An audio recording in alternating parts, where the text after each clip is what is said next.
Près de 130 heures de débat, plus de 2200 amendements, soit 12 kilos de papier par député.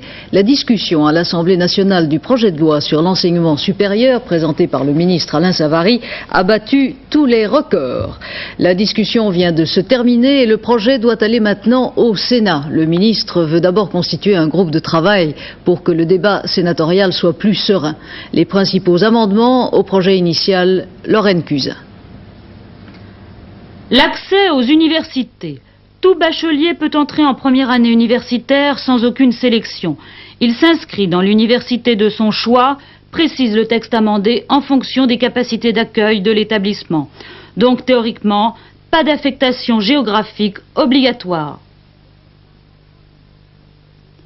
Le passage en troisième année. Tout titulaire du diplôme de fin de deuxième année peut entrer normalement en troisième année. Donc, pas de sélection, sauf dans quelques formations spécialisées.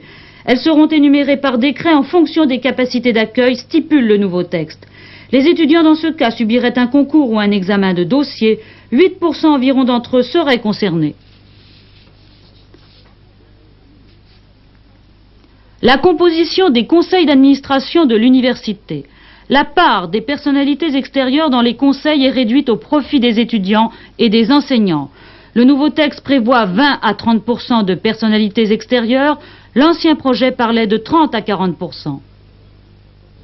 Le sort des grandes écoles. Les grandes écoles ne dépendant pas du ministère de l'Éducation, les écoles d'ingénieurs par exemple, ne relèveront du grand service de l'enseignement supérieur créé par le projet que si elles le désirent, donc pas de statut uniforme obligatoire pour ces écoles. Enfin, deux autres amendements importants. D'une part, l'autonomie des études médicales est reconnue par le nouveau projet.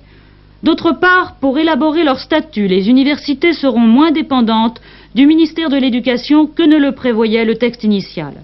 Ce soir, Alain Savary a annoncé devant les députés la création d'un groupe de travail qui siégera jusqu'à la discussion du texte au Sénat, prévue à l'automne. Et le projet de loi vient d'être voté par l'Assemblée, 325 voix contre 160.